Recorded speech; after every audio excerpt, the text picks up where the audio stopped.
the great thing for me and the University of Florida, NIL is going to be a strength here. So, we've got our strategy and our plan, and we're excited about executing that going forward.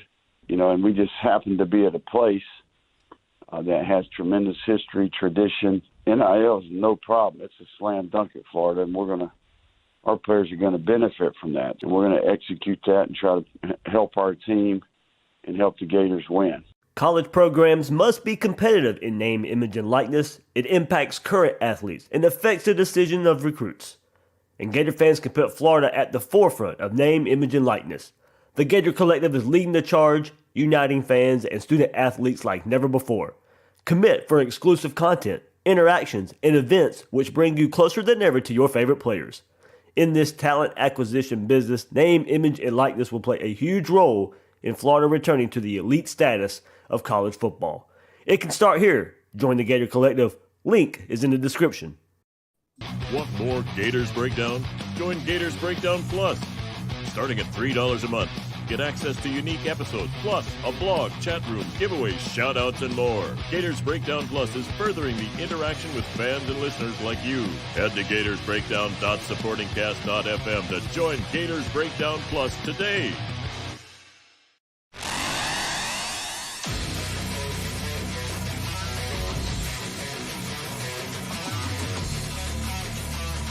Gators Breakdown, because there's never a dull moment in Gator Nation.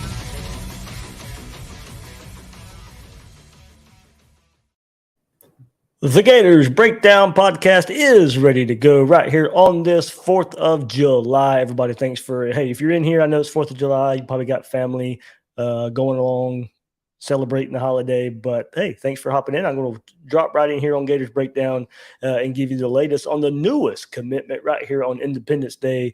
Defensive lineman T.J. Searcy commits to the Gators. We'll get into all of it right here on Gators Breakdown, but enjoy the time you got. If you got a day off of work or if you're working, I know how that is sometimes as well, if you're working on the holiday, but hopefully you got some time off around here. But enjoy the time. But thank you for joining me right here on Gators Breakdown. If you are like so many of you right now, joining me live on YouTube, thank you so much. Hit that like button, hit that subscribe button. It really, really helps us out here. Many ways to support Gators Breakdown, and those are the simple ways. Like, subscribe, it really helps us out. Check us out at the home of Gators Breakdown, news4jax.com/Gators Breakdown. And you can support at Gators Breakdown Plus if you want. A ton of signups lately. Thank you, everybody, for hopping on the Discord, starting the conversation. I got a Q&A episode coming up this week as well. So a lot to get into still on the recruiting front right here. Of course, a lot of those questions also to deal with recruiting. But this episode, detailing T.J. Searcy's commitment, some more recruiting storylines as well. Before I sign off here to get you kind of all caught up right now. It should be a big month for commits across the country, hopefully for the Gators as well. But that did start today with T.J. Searcy. So here we go, Gator Nation. We got to commit details right here for T.J.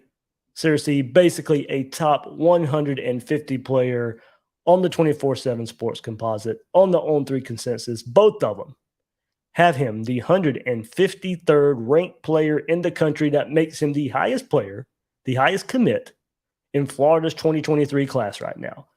He is the 20th ranked defensive lineman on 24/7 Sports Composite and the 19th ranked defensive lineman on the On3 consensus.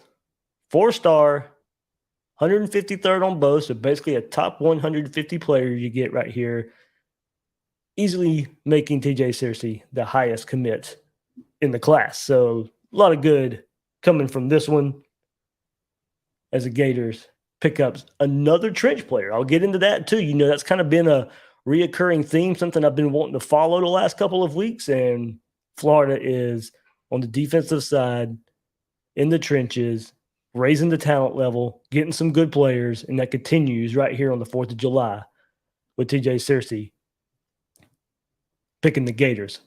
6'5", 250-pound edge rusher from Thomaston, Georgia. That's big. I'm telling you, the state of Georgia and their high school football, it's raising up the ranks. A lot of people will, as far as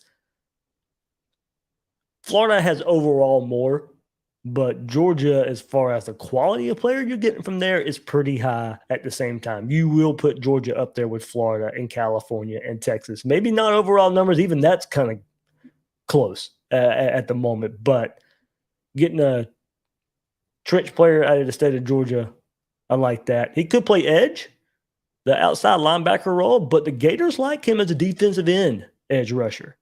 Go get the quarterback. Has great size and speed to do so, 6'5", 250 pounds. Was on campus 3 times this year, but it didn't really hit the radar until about a month ago. I mean, look, guys, that just lets you know the roller coaster of recruiting a little bit. I mean, I think we go back to February, and I'm sitting here, I put up a board, and most of it was just going by pure rankings, but here's the top 5 quarterbacks, top 5 running backs, offensive linemen, receivers, all down the board.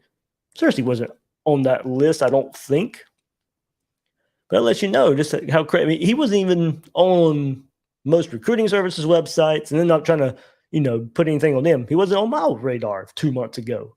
But about a month ago, this one started to turn around in Florida's favor. His last visit was June 10th, and then you started hearing the relationship between Florida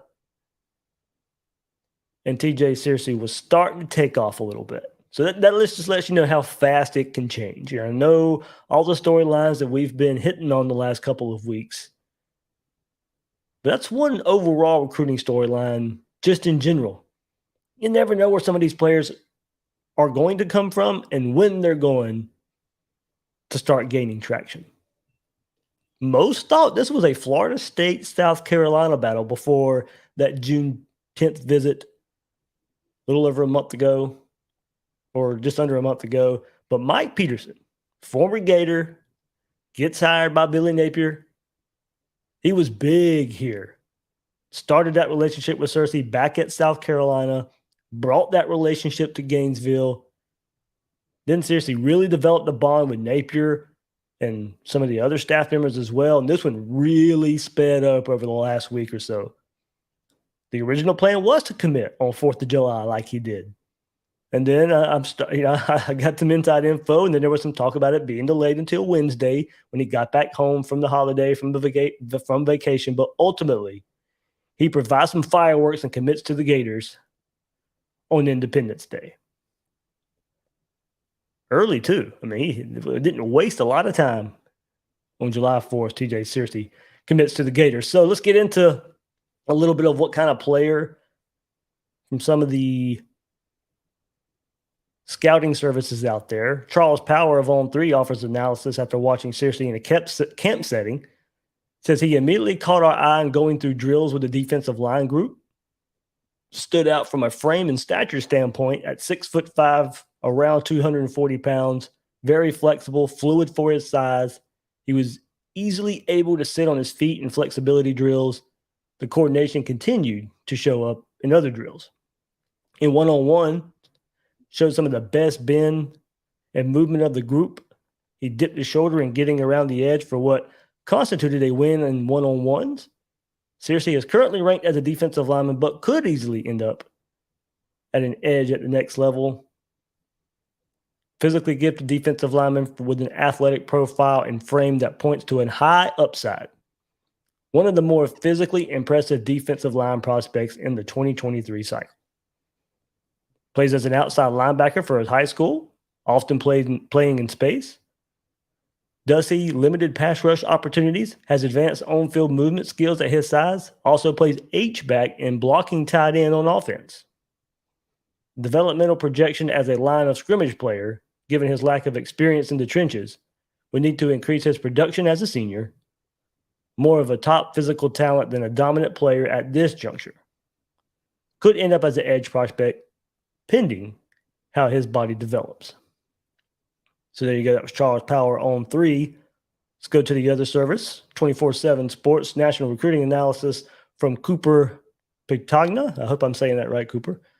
Verified, 6'5", 250 pounds, possesses long athletic frame to add additional weight to his frame, has the ability to put on 25 to 35 pounds of muscle at the next level, flashes good athleticism on both sides of the ball, showing some ability to play on and off the line of scrimmage on defense, demonstrates an adequate first step off the line of scrimmage, more smooth than he is a quick twitch explosive, exhibits excellent knee bend and hip flexibility, showing the ability to bend the edge, flashes good foot and body quickness, shows the ability to change direction and play in space. We need to improve play strength at the point of attack at the next level, both in regards to anchoring the run and pass situations.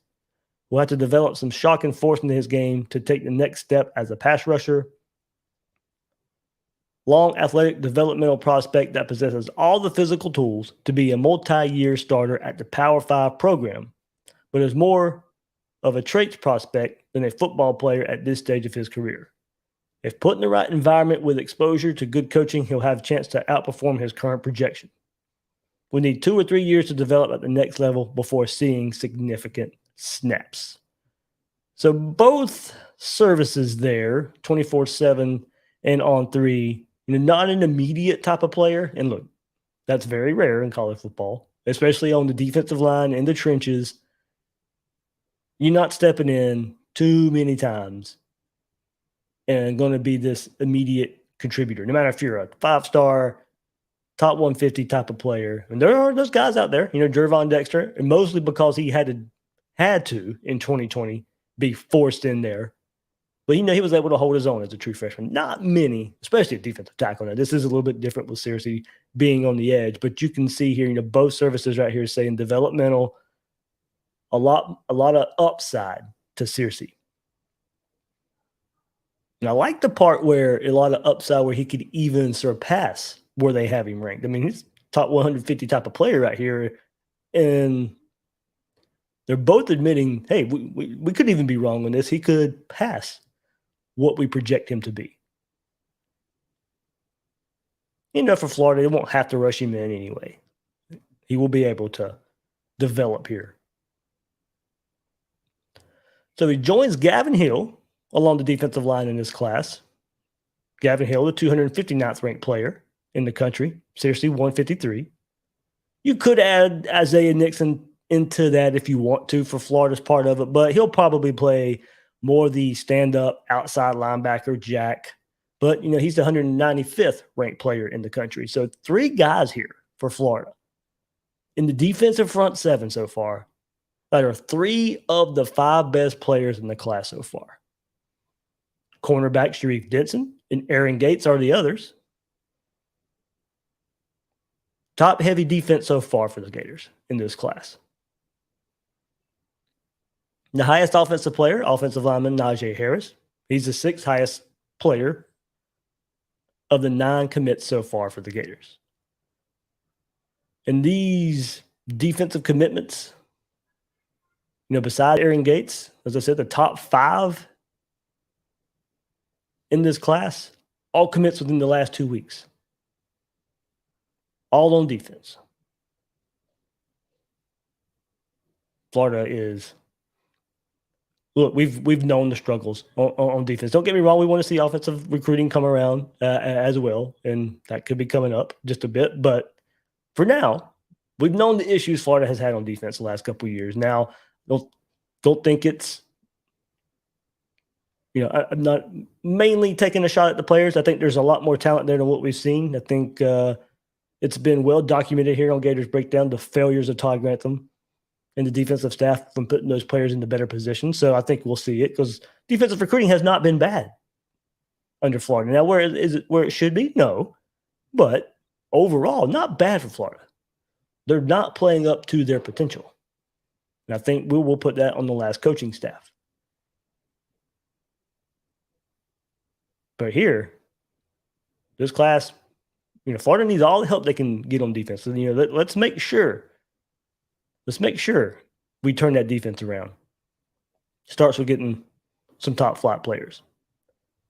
So, all right, let's go to continue getting those top flight players. Let's go back. This has been well documented right here on Gators Breakdown the last couple of weeks as well. Let's go up front on the trenches and where Florida can add even more blue chip prospects. Starting right here, I'm going to list it for you if you're not watching on YouTube. Starting at Derek Leblanc, 76th ranked player on 24/7, 73rd on 3. Probably leaning Oklahoma right now, sadly, but plenty of time for Florida to kind of turn that around right now. I don't think it's completely sold on Oklahoma. I think if he was a commit today, from what I can gather, it probably would be Oklahoma. So Florida probably has some work to do there. That one would sting a bit. As many times as he's been on campus this year under this new staff, to see LeBlanc leave the state and go to Oklahoma, that'd be a tough pill to swallow. Keldrick Falk, he's going to commit on July the 5th. So a storyline there we should be watching for if you're watching this live or if you're listening to it here on July 4th. Keldrick Falk will be making his decision on July the 5th. He is the 84th ranked player on 24/7, 63rd ranked player on 3. Florida is in the mix there with Florida State and Clemson, I believe. And Florida's really in the mix here with that one. So definitely pay attention to that one on July 5th. There, Auburn seemed to be the early winner with that one, but doesn't seem like that's going to be the case. Seems like right now it's a 3-way battle between Florida, Florida State, Clemson. John Walker, teammate of Derek LeBlanc, he'll be also deciding in late July. Top 100 player right here. 97th ranked defense up front on the defensive line. 92nd on 3. He was 97th on 24/7. Gators heavy in the mix there. UCF, Ohio State in the battle with that one with John Walker. Xavion Hardy, 112th ranked on 24/7. 114th on 3. Gators in the mix there. Not really sure where that one was leaning. It was heavy Florida in the springtime. Then the talk of maybe leaning towards South Carolina and then maybe back to Florida right now. Look, as you can see, Florida has a lot of options here with getting a lot of these top flight defensive linemen. This may be a case as we keep going through this list here of you may wait yourself out of a spot. Go down the list a little bit more. Will Norman from IMG. From everything I can gather, still in good shape with Florida. 115th ranked player on 24/7. 127th on 3.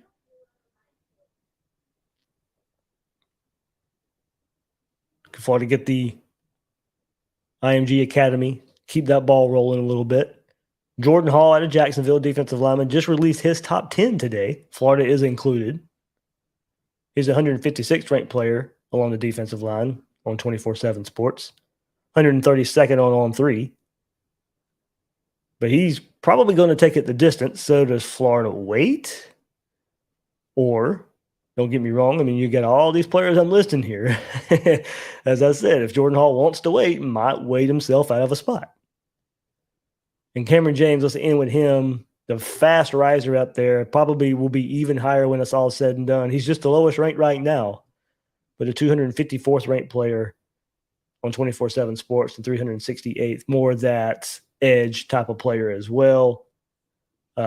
Just coming off of visits to Georgia and Alabama as well. As we said, kind of Florida was the first to offer. Florida was one of the first to identify as far as major programs out there. Now Georgia, now Alabama starting to get into the mix as well. Hopefully Florida getting in early pays off there. And he's one, I would say, don't really know when that one could get. That one could come today, tomorrow, a week from now, 2 weeks from now, anytime. Cameron James could pop for, I mean, I would lean Florida right now, but once you start adding Georgia, Alabama to the mix as well, you know, maybe if it wasn't for those schools, a decision would already be made, maybe public. So we'll see where that one goes. I still like Florida there. But as I said, dominoes are starting to fall. Gavin Hill recently, T.J. Searcy now. So where does it finish up? And this is, as I keep saying, this is going to be a very good defensive line class for Florida. I mean, I'm sitting here, besides LeBlanc, just because of being from Florida, he's visited a lot. I'd throw away the numbers here. I'd be happy with any of these guys. And don't get me wrong, also, you're looking at defensive tackles. You're looking at defensive linemen or defensive ends. Some of these fit in different spots. But the combination here that Florida could really finish this class out with Spencer leading the way, Mike Pete leading the way, Chaney involved in a lot, Jamar Chaney involved in a lot of these recruitments. I mean, Florida is going to have a very, very good defensive line class. I'll say it one more time. And we've just been marking them off the last couple of weeks. Gavin Hill, check mark. He's in the class. T.J. Searcy, he was on this same list last time we looked at it. He's in the class now. So Florida really, really could be looking at one of the best defensive line hauls in the country right here. All right, so who could be next? I mentioned Falk right there as he commits on July the 5th. So that was the immediate one to look out for. No matter when you're listening to this, if you're listening to it, as the numbers keep going up here on YouTube, everybody, thank you so much for joining us live right here. Hit that like button, hit that subscribe button. But Falk on July 5th could be the Gators out there. The Quavia story. Everybody kind of knows the storyline if you've been following recruiting over the last couple of days. Was supposed to commit on July the 4th today. Pushed his decision. Could pop anytime. Maybe looking at a Wednesday here for the Quavia story. Then we have Treyon Webb, July 11th, a week from now. Running back out of Trinity Christian Jacksonville. He's been on another one who's been on campus a lot this spring. Was supposed to commit June 30th. Now delayed his decision to July 11th. We'll see where that one goes. I like Florida there.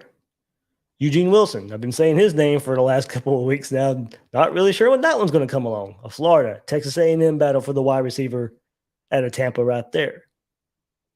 He's another name that just keeps popping up. He could pop July 4th, July 5th, 6th, sometime this week. I know Francis Malangoa, the IMG offensive lineman, I know he commits today on July 4th as well. I don't see that one happening. I mean, it's as I'm recording here, 2:45 p.m. I know he commits at 3. Look, put it this way. I recorded this knowing his decision is still coming. I would have waited to combine in this episode if I thought he was going to be in the class. I wouldn't have went ahead and recorded the Searcy commitment episode. So I'd love to be wrong. I'd love to be doing another episode. So be on the lookout if that happens. I don't think Malangoa commits to Florida when he makes his decision here on July 4th as well. So that's where you could be next. Let's complete out of left field somebody else, but Falk on the 5th, Sorry sometime this week as well. Treyon Webb next week. Eugene Wilson at any time. I mean, those are the likely candidates right there for who could be next to commit to Florida. So speaking of offensive line recruiting, I know probably got to bring a little bit of bad news to this as well to end the episode. We'll get into some quarterback talk before I sign off here as well. But Tommy Kinsler, the offensive lineman who committed to Florida just a couple weeks ago, has already decommitted. So, we'll see. It looks like he said he was going to officially visit Miami even after he committed to Florida. That's probably where he's going to likely flip to. And we'll see where offensive line recruiting goes from here. I just mentioned Malangoa. I think him choosing elsewhere. Kinsler decommits. Kearney committed to FSU last Sunday. So, look, I'm not feeling too great about Kirkland either at this point. So I'm not sure what happens at offensive line moving forward. Florida's going to be probably reshuffling that board just a bit, especially toward the top. We'll see what ends up there for the Gators. So that'd be a recruiting storyline, definitely coming up soon that I think we should probably keep our eye on is where does offensive line recruiting, how does that move forward from here? And look, guys, there's some moves. There's some moves being made for the next quarterback target for Florida. A lot of quarterbacks were interested now after the recruitment of Jaden Rashada and how that went for Florida. I jokingly said, no matter if there's what was it, $11 million quote that was out there for the NIL deal for Jaden Rashada. Well, okay, either way, I jokingly said, I kind of meant it, but in the Gators Breakdown Plus Discord, when that came out, I said, look, either if it's true or not, that number could end up helping Florida. because that's going to get quarterbacks' attention. Well, it did. So some quarterbacks out there interested in Florida. Trying to work some more on that one. Just be on the lookout. I think July is going to be a heavy month overall for Gator recruiting, whether it be commits, targets heading elsewhere, but also specifically for the quarterback spot. Some moves being made there. A lot of interest coming Florida's way from some quarterbacks out there. So we'll see where that one goes. That one's going to be interesting to follow coming up here in the next few weeks here for the Gators. Don't be surprised if there's some names that maybe you have heard the last couple of days and maybe some you haven't heard the last couple of days. So trying to get some more on that. But I tell you, just keep on the lookout for quarterback recruiting and some names there for the Gators. All right, let's see. I'm going to look through some of these YouTube comments before sign off here. All right. There we go. That's a good one. RBR 1652. Any Aiden Mazzell news as well? Not really. He's probably, you know what? He's probably one I probably should have included in the who could pop next. I don't really know if he would this quick, but he's another one where a lot of Florida ties, a lot of Florida lean early, but visits Georgia, visits Alabama. And we know Florida's history of recruiting wide receivers, feeling really good about wide receivers, and then they go on that Bama visit, and it doesn't work out so well. So that's one where I still feel pretty good about Mazzell, but that Bama visit does kind of put a little bit of cloud in my head moving forward with that one. I still think Florida's in good shape there, but you never can discount when Alabama gets a receiver on campus and just how it's hurt Florida so much in the last, few years as far as that position battle recruiting goes against Alabama. It hasn't worked out too well, but I'd still like Florida there. But that's one I'd love to see in the next week or so.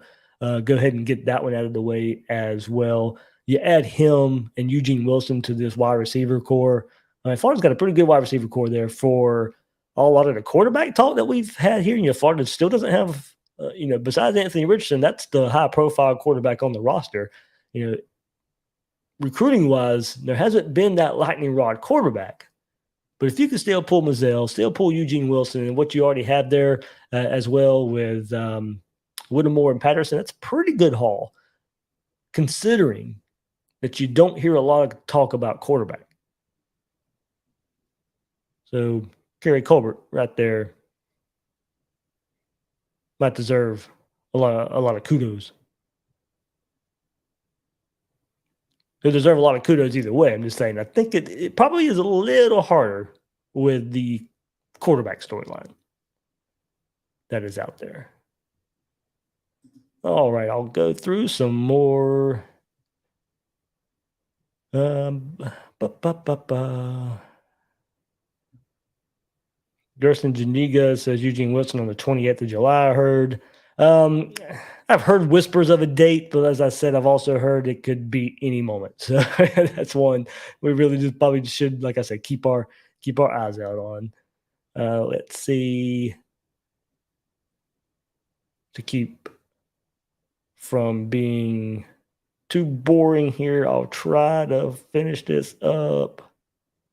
And the storyline is, I know, a little weird. I know Corey Bender, a friend of the program here, put out the report that he's putting in his prediction for Florida. If he committed today, it would have been in Florida. I still think it will be Florida when it's all said and done. So I don't think there's any worry there. Now, I will tell you, there is some talk of him playing safety and not wide receiver for Florida. So I know there's some mixed signals and reports out there with that one, but from what I'm hearing, it's safety, not wide receiver for Sorey. So keep that in mind. Let's see. I'll go back to the bottom here before I sign off. But okay, there we go. All right, good pickup for the Gators in the last couple of weeks. I know, as I said, this is a roller coaster, guys. Right now, As a lot of these commitments, a lot of these recruits out there are making their commitments. It is a roller coaster in recruiting right now. Some news is not going to be, look, you're going to miss everybody. You're going to miss a lot more in recruiting than you are going to get. That's not to excuse what's happening at Florida or anything right now. I'm just saying that's the nature of recruiting.